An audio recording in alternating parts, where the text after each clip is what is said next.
ओ, हे घे, फोन आलाय. कोणाचा फोन आहे? कोणाचा असणार? तुझ्या लाडक्या मित्राचा, अबीरचा फोन आहे. घे, आज वेगळ्याच नंबरवरनं कॉल केला त्याने.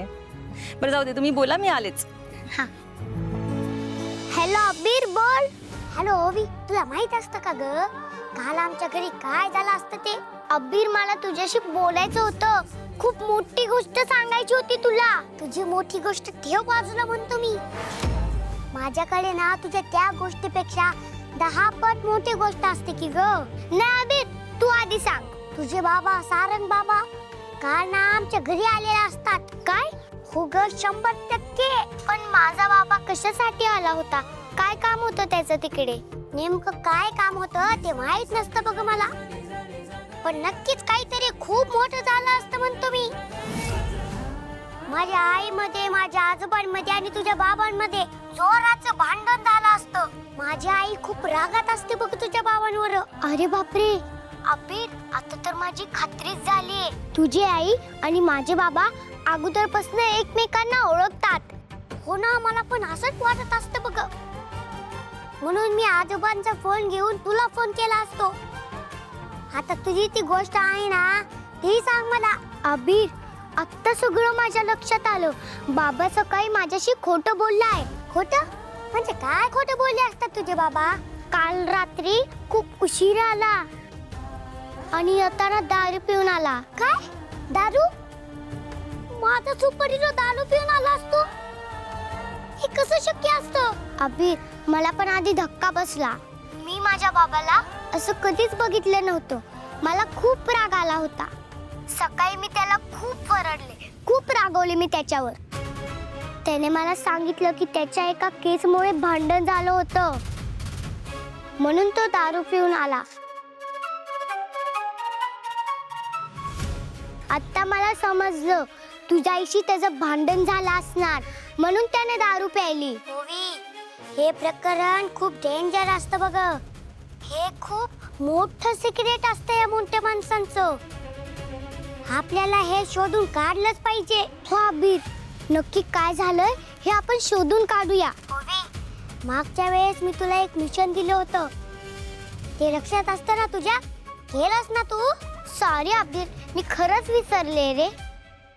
बाबाच्या टेन्शन मध्ये माझ्या डोक्यातूनच निघून गेलं. तू हे मिशन तुझ्याकडून चालू केलंस का?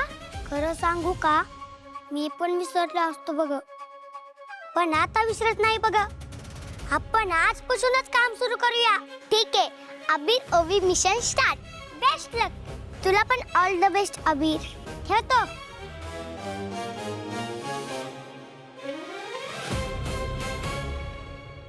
मोनिका, हे सगळं ओके आहे, पण एवढं जरा परत करशील का? हा, नमस्कार, तिलोत्तमा मेंदळे यांचंच घर आहे का हे? हो, या मॅडम इथेच बसल्यात, त्यांचंच घर आहे. या या आत या. कोण आहे हा? तिलोत्तमा मेंदळे यांच्या नावाने कोर्टाची नोटीस आहे. कोर्टाची नोटीस? मी बघते, थांबा.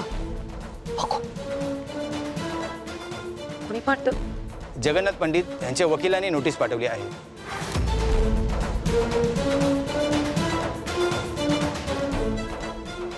मॅडम इथे सही करा प्लीज. द्या.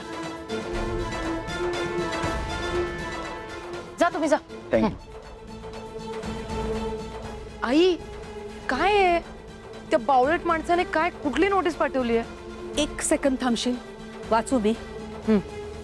गुरुकुलाची जागा ही आमच्या कायदेशीर मालकीची आहे. जर ती जागा जबरदस्तीने किंवा कुठल्याही कायदेशीर पळवाटा शोधून बळकावण्याचा प्रयत्न केलाच तर तुमच्यावर आणि मेहेंदळे परिवारावर तात्काळ फौजदारी गुन्हा दाखल करून कारवाई केली जाईल. राजकुमार, मानलं पाहिजे तुला.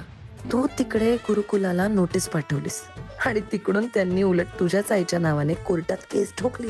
तू हा असा काही फासा टाकलायस जो आता थेट तुझ्या आणि तुझ्या आईच्याच अंगाशी येणार आहे. वा, आता या खेळाला खरी मजा येणार. आई, हे काय प्रकार आहे सगळा? हा ती गुरुकुलाची जागा तर तुम्ही स्वतःहून सोडून दिलेली ना, आणि तुम्ही स्वतःहून ती जागा सोडून सुद्धा तुम्हीच ती जागा बळकावल्याचा आरोप तुमच्यावर करण्याची नोटीस. हे हे काय नवीन नाटक आहे त्या माणसाचं? खरंच ऐकू येतो. मला काहीच कळत नाहीये. मला काहीच इंटरेस्ट नाहीये त्या जागेमध्ये, आणि त्या जागेशी जोडल्या गेलेल्या नात्यांमध्ये सुद्धा अजिबात इंटरेस्ट नाहीये. तरी सुद्धा मग जगन्नाथने ही नोटीस मला का पाठवली आहे?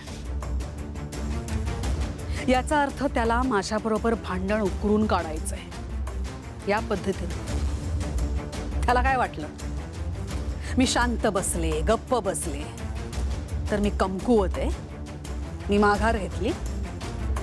त्याला जर का असं वाटत असेल ना, तर तो त्याचा गैरसमज आहे.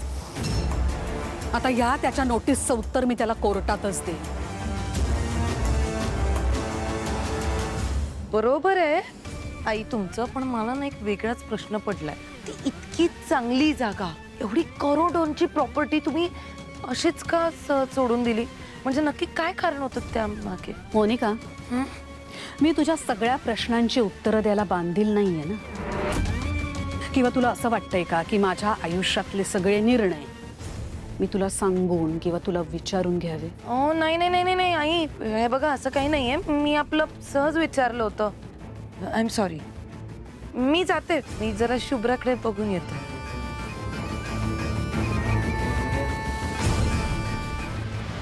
सावली, मला पक्क ठाऊक आहे या सगळ्या कारस्थानामागे ना दुसरं तिसरं कोणी नसून फक्त आणि फक्त तूच असणार. मी ती जागा सोडली असताना सुद्धा तू मुद्दाम मला त्रास देण्यासाठी, कोर्टात खेचण्यासाठी हे सगळं करतेस ना. पण लक्षात ठेव, तू वाघाच्या गुहेत शिरायचा प्रयत्न करतेस. आता जर का तू माझ्या नादी लागलीस ना, तर ही तिलोत्तमा मेहेंदळे तुला आणि तुझ्या त्या अस्तित्वाला मुळासकट उद्ध्वस्त करेल. माझ्या वाटेत आडवी येऊ नकोस. खूप मोठी चूक करतेस सावली, खूप मोठी चूक करतेस.